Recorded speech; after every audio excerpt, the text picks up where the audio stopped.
කියන්නේ සංජය වේද්‍රිමාන මහත්මයාට මේ දෙන ලද තත්වයක් කියන එකට වෙන උක්තයක් යොදන්න තියෙනවාද? මම දැකලා තියෙනවා ඒ විදිහට ඒ කඳවුර අර්ථ නිරූපණය කරනවා. මේ තත්වය වෙන කවුරුන් විසින් හෝ දෙන ලද තත්වයක් කියලා. වසන්ත කීප එකත් මට තේරුණා. සංක වහන ප්‍රශ්නෙත් මට තේරුණා. මං ඉන්නේ වෙන තැනක.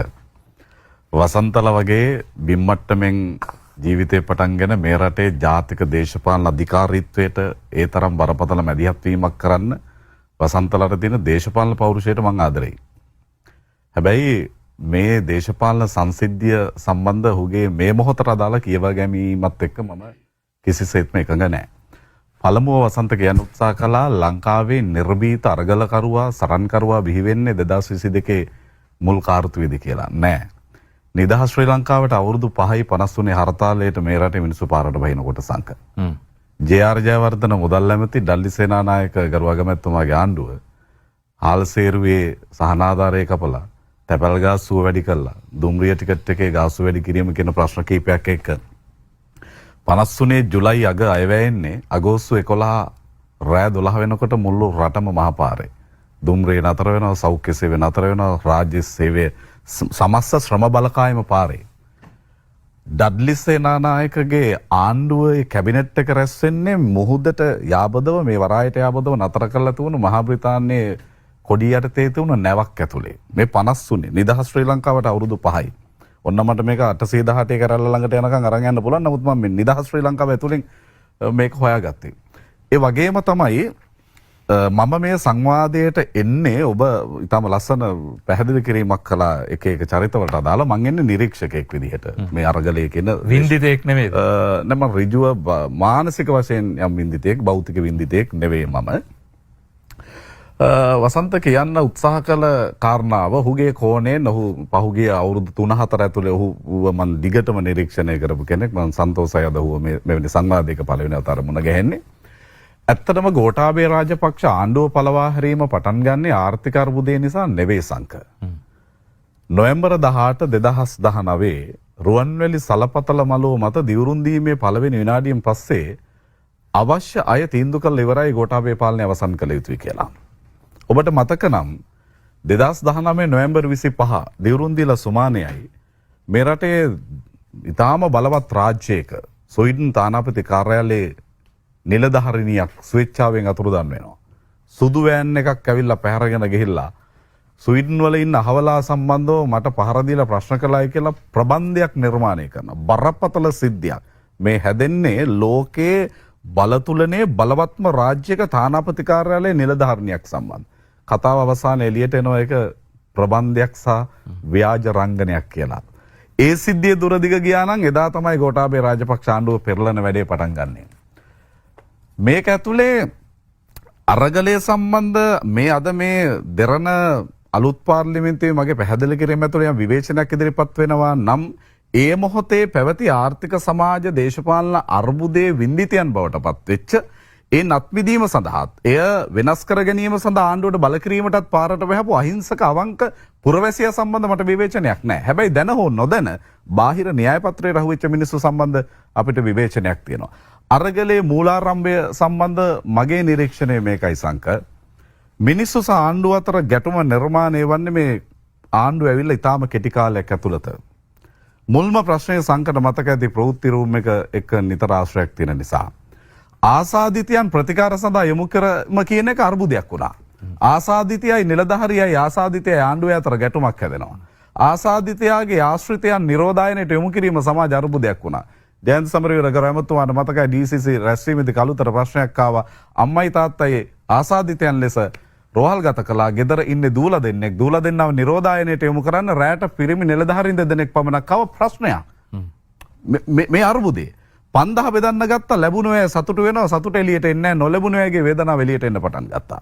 කළුතර මගේ දිස්ත්‍රික්කේ ගත්තොත් මේ කර්මාන්තපුරවල ගාමන්ට් එකට අපි උදාහරණයක් ගත්තොත් හොරණ බොඩ් ලයින් එකේ වැඩ කරන තරුණ දරුවෙක් ඉන්න පවුලට 5000 දෙනවද නැද්ද කියන එක අපිට විසඳ ගන්න බැරි වුණා මුල් අවස්ථාවේ. බඩු මල්ල දෙනකොට දෙන්න පුළුවන් හැම කෙනෙකුටම දුන්න හැබැයි නොලැබිච්ච අය හිටියා. ඒ අය අතරින් මේ පීඩනය එළියට එන්න පටන් ගත්තා. දෙවන අවස්ථාව එන්නත ලබා දෙන තැන. ලංකාව ඇතුලේ මානසික එක්තරා මනෝභාවයක් හැදුනා. එන්නත ගහනවා නම් ෆයිසර්ම ගහන්න ඕන කියලා. ඔබට මතක ඇති. ඔව්. ගෝඨාභය රාජපක්ෂ ගරු ජනාධිපතිතුමාගේ ආණ්ඩුව එන්නත සම්බන්ධ චොයිස් එකක් හැදුවා. ස්පොටනික් ගෙනාවා, මොඩර්නා ගෙනාවා, සයිනෝෆාර්ම් ගෙනාවා, ඇස්ට්‍රාසෙනිකා ගෙනාවා. හැබැයි මේ මොකද වුණත් අදන්නේ ෆයිසර්ම ගහන්න ඕන කියලා සංකල්පයක් හදුනා. ෆයිසර් එන්නත පිළිබඳ සටනේ හිටියේ මේ රටේ තරුණයා. ඒ අතරින් සමහරු විදේශගත විශ්වවිද්‍යාලවල අධ්‍යාපනයට යන්න නම් ෆයිසර්ම ඕන වගේ යම් සාධාරණ හේතු තත්ත්වයන්ොත් නිර්මාණය වෙන්න පටන් ගත්තා. දැන් කොවිඩ් දෙවෙනි රැල්ල එනවා. දැන් මරණ එන්න පටන් ගන්නවා. මරණ එනකොට ප්‍රශ්නේ වේදනාව තවත් බරපතලයි. ඒ වගේම ලංකාවේ සමස්ත ශ්‍රම බලකායෙන් සංකෝප දන්නවා 70%ක් අවිධිමත් ශේෂ්ත්‍රේ. අවිධිමත් වෘත්තීය ශේෂ්ත්‍ර සියල්ල කඩා වැටුණා. මගේ දිස්ත්‍රික්කයේ එහා පැත්තට ගියාම සංචාර කර්මාන්තයේ බිඳුවයි.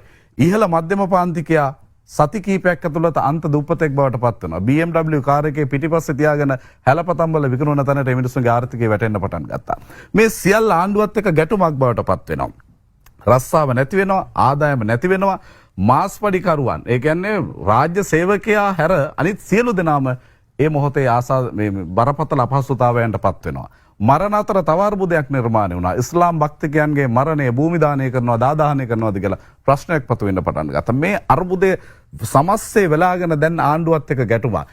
එළියට යන්න විදියක් නැහැ, මානසික වෙහෙර වෙලා, රස්සාව නැහැ, ආදායම නැහැ, දරුවා ඉස්කෝලේ යවන්න විදියක් නැහැ, ඕ ලෙවල් යන්න බෑ, ඒ ලෙවල් නැහැ, කැම්පස් යන්න බෑ, විදේශ විශ්වවිද්‍යාලයට යන්න බෑ. ඒ අතරින් මුළු ගමම වහලා රට වහලා ප්‍රශ්න ගණනාවක් මෙතනදී මතුවලා. මෙන්න මේ ගැටුම නිර්මාණය විදිහේ. ඒ සියල්ල මැද්දේ පොහොර ප්‍රතිපත්තිය මේක ඇතුළේ ඊළඟ ගැටුම බවට පත් වෙනවා. ඔන්න දැන් අරගලය සටන් ව්‍යාපාරයක් විදිහට පාරට එනවා. 994 මම ඉස්කෝලේ යටේ. ඒ කාලේ තමයි ගුරු වැටු ප්‍රශ්නේ මතුනේ. ප්‍රශ්නේ පාරට එන්න පටන් ගන්නෙ මේ කොවිඩ් වසංගතයෙන් මැද්දේ. මෙන්න දැන් අරගලේ තවත් තැනකටපත් වෙනවා.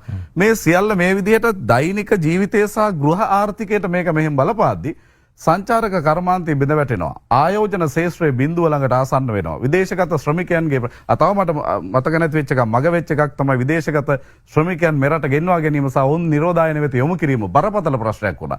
ඇතැම් ගාස්ුවය කිරීම පිළිබඳ අර්බුදයක් නිර්මාණය වෙන්න පටන් ගත්තා. ජාතික ආර්ථික දේහයට අදාළව මේ විදේශ ආදායම් සියල්ල අහිමි වෙන්න පටන් ගත්තාම විදේශ සංචිත අර්බුදයක් නිර්මාණය වෙනවා. අපේ ආනයනික භාණ්ඩ හා සේවාවන් සම්බන්ධව ප්‍රශ්නයක් නිර්මාණය වෙනවා. එතනදී උත්තරයක් නැහැ. මේ පැත්තෙන් ආදායම කඩා වැටෙනවා, මේ පැත්තෙන් වියදම වැඩි වෙනවා. ආර්ථික අර්බුදයේ අවසානයේ බරපතල සමාජ අර්බුදයක් බවට පත් වෙනවා. එක පැත්තකින් ආණ්ඩුව ඇතුලේ අභ්‍යන්තර දේශපාලන අර්බුදයක් බවට පත් වෙන්න පටන්. මේ සියල්ල ඇතුලේ මිනිස්සු අරගලයක් කළා. ඒ අතරේ USA එක මේකට සල්ලි දීපු හැටිත් කිව්වනේ ඩොනල්ඩ් ට්‍රම්ප් බලයට පත් වෙලා සුමානක් දෙකක් කරකොට. මම ලස්සන දේශන දෙකක් අහගෙන හිටියා ජයන්ත යතේදා හිටියා උත්සව සභාවේ. වන් සමරනායක මහත්තයා මේ ගැන ලියපු පොත මම ඊයේ රාත් ඒකේ පරිච්ඡේද කිහිපයක් කියවමින් හිටියා. ඒක දිග කතාවක් කියනවා. ඇත්තටම මේක ඇතුළේ තියෙන මේ න්‍යාය පත්‍රය මම ඉවර කරන්න හදන්නේ සංගමගේ පැහැදිලි කිරීම. මේක මෙතනින් නෙවෙයි 2022 මාර්තු 31 ගෝඨාභය මහත්තයාගේ ගේ ළඟ ගේට්ටුව ළඟින් නෙමෙයි මේක පටන් ගන්න. 2010 ටියුනීසියාවේ බෙන් අලි ජනාධිපතිගේ ගේ ළඟට යනකම් මේ ප්‍රශ්නේ යනවා. මේක එන්නේ දිග කතාවක්. එතනින් අතර වෙන්නේ නැහැ. මේක ඊජිප්තුවේ හොස්නි මුබාරක් ළඟට යනකම් එනවා. මගේ ප්‍රශ්නේ මම මේක කියලා ඉවර කරනවා. ඒ බොහෝ රෙජිම් චේන්ජ් වලට බලපාපු සම්මත තත්ත්වයන් මෙහි තිබුණේ නැහැ. මොනවද තිබුණ තත්ත්වයන්? එකම මිනිහ කවුරුද 30-40ක් රට කළා. හොස්නි මුබාරක් 80 ගණන් වල ඉඳලා බෙන් අලි 987 ඉඳලා ටියුනීසියාව පාලනය කළේ. එහෙම ප්‍රශ්නයක් ලංකාවේ තිබුණේ නැහැ. අවුරුදු 5න් 5ට උපරිම අවුරුදු 8න් 9න් ආණ්ඩු පෙළෙන දේශපාලන වටපිටාවක් මේක ඇතුලේ තිබුණා. එකම මිනිහෙක් පාලනයක් වගේ එකක්. මැතිවරණ නොපැවැත්වීම වගේ ප්‍රශ්නයක් තමයි ඒවට හේතුනේ. එවන්නක් ලංකාවේ තිබුණේ නැහැ. මේ ඒ මොහොතට අදාළ ආර්ථික අර්බුදයේ විසින් තමයි මේ තත්ත්වය. හැබැයි වසන්තලත් නොදන්න සමහර විට කොටසක් දන්න බාහිර පාර්ශවයක් අවස්ථාවක් හොයමින් හිටියා ඒ රෙජිම් චේන්ජ් එක සඳහා. ඒකට උවමනා සරලම වචනින් කිව්වොත් තැටිය රත් වුණා, රොටිය පිච්චුවා.